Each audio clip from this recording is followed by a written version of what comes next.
Hoje a Mimi decidiu aparecer. Então vamos pra terceira e última semana de Córdoba, que eu fiquei aqui devendo para vocês. Na minha terceira semana, como eu tinha comentado no feriado da segunda semana, eu fui para Buenos Aires. Assim que eu voltei de Buenos Aires, eu já tava meio mal do estômago. Eu não vou dizer que foi algo que eu comi, porque na verdade eu fiquei 2 semanas comendo super mal. Bebendo muito vinho, comendo muito pão, muita massa. Eu não achava muitos restaurantes com alimentação mais balanceada, que é o que eu costumava fazer aqui no Brasil. Então, meu estômago, ele resolveu dar uma reviravolta em mim, tipo assim, mulher, ou você para ou eu vou parar. Então, já no avião de Buenos Aires pra Córdoba, eu já me senti super mal, minha gastrite atacou. Aí, junto com a gastrite, eu não sei se foi uma intoxicação alimentar mesmo, enfim, passei muito mal. Minha gata. Então, quando eu cheguei em Córdoba, eu já sabia que ali deu. Tipo assim, já deu e eu já sabia que eu ia passar mal. Então, do aeroporto pro nosso apartamento, a gente pegou um táxi. E aí eu já desci perto de uma farmácia, já comprei, tipo, omeprazol, ibuprofeno pra dor, uns chás que eu costumo tomar, enfim. E aí eu voltei direto pra casa e desse dia, tipo, eu só cheguei, tomei banho e eu fiquei o dia todo de cama, indo da cama pro banheiro. Não conseguia comer nada porque tudo me dava dor no estômago, meu estômago já tava embolando, então já tava super enjoada. E eu só acordava, fazia um chá pra mim beber, tomava chá, dormia. Acordava, tomava alguma coisa e dormia. Eu não tinha comido nada. A situação é que quando você fica doente em casa, você tem a sua mãe, você tem a sua família, a sua irmã, enfim, que você tá mal e você pede, mãe, faz um chá, faz alguma coisa pra mim, vai buscar um remédio. Quando você está sozinho, você está sozinha. Então você tem que se levar no hospital, você tem que comprar o seu remédio, enfim. E o meu segundo dia foi esse o start, tipo assim, eu sabia o que eu precisava comer pra poder melhorar. E eu não podia exigir dos meus colegas. Tipo assim, eu sei que se eu pedisse, eles aceitariam comprar as coisas pra mim. Só que é muito ruim ser aquela questão de eles querem aproveitar o intercâmbio deles. Então, eu mesma acordei no dia seguinte, eu fui no mercado, não pedi ajuda de ninguém. Fui no mercado, comprei minhas coisas, voltei. E aí esse dia que deu aquela dor de tipo, se eu estivesse com a minha mãe, eu não precisaria estar fazendo isso, porque ela estaria fazendo tudo pra mim, já teria feito uma sopa pra mim, já teria feito um chá. E aí foi nesse ponto, praticamente no meu penúltimo fim de semana na Argentina que me bateu uma saudade de casa que era avassaladora, assim, né? Você tá doente, você tá sentindo falta de casa. Ai, ó, emocionada. Você tá sentindo saudade de casa e você tem que ser adulta, você tem que tomar ação. Eu já sou uma pessoa muito independente, só que eu não tinha passado por essa situação de estar doente fora de casa. Então, foi muito dolorido, assim, né? Depois, meus amigos mesmo, eles fizeram um almoço pra mim, tudo, compraram um sorvete que eu podia tomar, que foi um sorvete de limão, assim, mais tranquilo. Meu amigo fez chá pra mim, levou pra mim na cama, e toda hora eles falavam, Ana, você quer que a gente acione o seguro, né? Que eu tava com seguro saúde, sim, mas eu realmente achei que não tinha necessidade de acionar, porque era uma coisa que, tipo assim, eu já sabia. Tipo, você tem uma gripe, você não vai no hospital, você já sabe o que você tem que tomar, você já sabe o que você tem que fazer. Mas mesmo assim, aquilo me derrubou e eu fiquei o resto do feriado todo de cama. Ai, gente, foi horrível, mas eu acho que valeu a pena pra eu amadurecer algumas coisas e pra me preparar pra algumas coisas que eu tenho visão pro futuro. E aí nesse dia, minha mãe também aqui no Brasil super preocupada, mandando mensagem. Ela toda hora mandando mensagem, aí, você tá bem? Você já melhorou? E eu lá, tipo, dormindo o soninho dos justos. Ai, e eu só acordava só na hora que o remédio pra dor parava de fazer efeito. E eu estava super preocupada porque era a última semana do curso E para eu conseguir a certificação do curso, eu tinha que fazer a prova final. E a prova final era eu acho que na quinta-feira. E terça-feira eu ainda estava caidaça de dor, tomando remédio de hora em hora. E quando eu deixava de tomar, a dor me acordava, a dor me lembrava. Aí naquela noite de terça pra quarta, porque quarta-feira ia ser a revisão da matéria, eu acordei de madrugada com dor.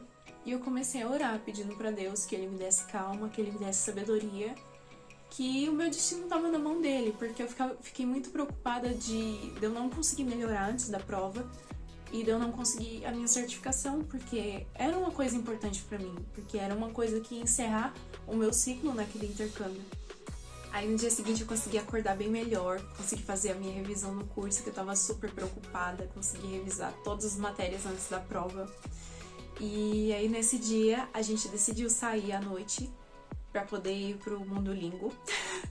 Porque sim, eu bati as 3 semanas de Mundolingo e estava lá. Naquele dia eu dancei muito, eu tava sóbria, não tinha bebido porque minha barriga ainda estava melhorando, ainda estava me recuperando. Naquele dia eu tava só na base da água. E eu e a Fanny, gente, a gente se divertiu muito, a gente dançou muito. Aquele dia foi o melhor Mundolingo, sem sombra de dúvidas, no mês de junho. Tocou muita música brasileira, muito funk, muita música animada. A gente dançando ali e todo mundo aproveitando, porque era o último Mundolingo. Naquele bar, né? Naquele bar. Então a gente aproveitou mesmo pra dançar, pra aproveitar aquele momento e curtir, assim. A gente não tava muito preocupada de treinar realmente o idioma. E foi maravilhoso aquele dia, foi super divertido. No dia seguinte, tinha outro Mundolingo em outro lugar. E aí nesse eu fui focada em praticar a pronúncia, a minha conversação, porque eu tava muito preocupada com a minha conversação mesmo. Porque na parte de escrita eu também não tava muito boa, né? Mas a conversação pra mim era o mais importante. Na prova escrita eu consegui uma nota boa, mas eu tava muito preocupada ainda, eu tinha muita insegurança. Aquele dia no Mundolingo eu encontrei um argentino, que inclusive ele era professor de inglês, então ele entendia o pensamento de tipo, você precisa praticar pra entender. Então aquele dia ele começou a fazer um monte de perguntas pra mim, e me corrigia, e me ajudava a conversar, enfim. E aí ele foi e me motivou, falou assim, olha, se você conversar do jeito que você tá conversando aqui comigo, vai dar tudo certo, você vai passar na prova com nota boa. Aí eu e meu amigo conversando ali, e deu tudo certo, gente. No dia seguinte eu fiz a minha prova. Os professores elogiaram, falaram que eu cheguei muito insegura pra falar, praticamente não falava nada. E eu comecei a falar sobre toda a minha semana, sobre toda aquela minha aventura maluca. Não me deram a nota na hora, deixaram pra entregar a nota no dia seguinte. Mas tudo bem. Depois do elogio eu já entendi que eu já tinha passado e me tranquilizou o coração. E naquele dia a gente recebeu as notas. Recebeu o certificado. E foi praticamente uma formatura, gente. Todo mundo chorando. Foi a turma mais chorona que a CEP já recebeu, sem sombra de dúvidas. Entregamos, todo mundo recebeu o certificado. E no final a gente teve um almoço assim, de despedida, né? Comemos churipã, comemos um monte de besteira, tomamos Fernet, tomamos vinho, muito refrigerante.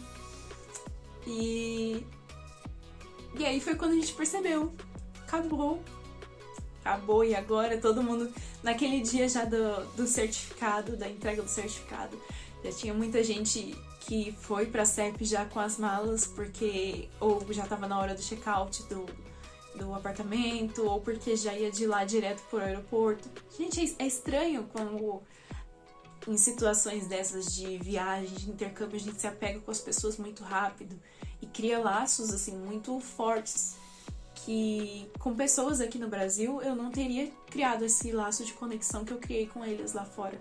Eu acho que É muito o que a gente falou naquele dia da entrega dos certificados, que quando você tá lá, a gente tá muito sozinho, então a gente faz a nossa família, a gente cria a nossa família. Então, de repente, já éramos todos primos, sabe? Era todo mundo meio irmão ali, e um cuidava do outro, se um tava doente, se um tava no hospital, a gente perguntava se tava bem, se tava mal. Então, hoje eu tenho um carinho enorme pelas pessoas que eu conheci lá. Se eu voltasse atrás, talvez eu teria estudado um pouco mais de espanhol antes de ir, mas com o tempo hábil que eu tinha, eu não sei se eu teria melhorado muita coisa. Mas foi uma experiência incrível. Eu acho que eu recomendo para as pessoas. Eu recomendo muito a escola. A sensação que eu tive de sair de casa, sair do meu conforto de casa pra ir morar, né? Pra ir viajar pra um lugar que eu não sabia a língua, que eu não conhecia ninguém, que eu não fui acompanhada de ninguém, pra começar assim do zero, com a cara e com a coragem que eu tinha. Foi incrível. Hoje eu vejo, eu voltando pro Brasil, eu vejo que eu consigo chegar a lugares muito maiores, porque se eu tive coragem pra sair do país sem falar nada de espanhol, pra um país nativo de espanhol, agora ninguém me segura mais, gente. Então hoje eu me vejo uma pessoa muito mais corajosa, muito mais independente do que eu já era. E essa é a questão do crescimento pessoal que eu falei que o intercâmbio trouxe pra mim. Esse é um dos motivos que eu falo que eu faria de novo, porque foi uma experiência muito boa pra mim. Foi uma experiência muito boa também pra minha família, de ter mais confiança em mim, de confiar que eu estando longe, eu sei me cuidar, eu sei me virar bem. Se vocês estão em dúvida se vão ou não para um intercâmbio como esse, ou para o intercâmbio da SEP ou qualquer outro, ou enfim, se você tem uma decisão assim difícil que você acha que você é incapaz, se a oportunidade surgiu pra você, tem um motivo pra ela ter aparecido. Então agarra a oportunidade, sabe? Não deixa passar a oportunidade e vai com a força que você tem, com a capacidade que você tem, porque lá na frente você vai conseguir melhorar. E eu acho que todo mundo deveria ter uma oportunidade como essa, sabe? E quando abrir inscrição, eu venho correndo aqui pra contar pra vocês. Eu venho correndo pra contar no Instagram também, porque eu quero que todo mundo tenha essa oportunidade que eu tive. E eu sei que intercâmbio no Brasil não é barato, mas ter uma alternativa, assim, de ganhar bolsa, de ter uma oportunidade de conhecer outro país, enfim, é muito bom. E eu vou vir aqui correndo pra contar pra vocês. Sempre, sempre. Podem contar comigo. Tá bom? Beijos e até a próxima, pessoal.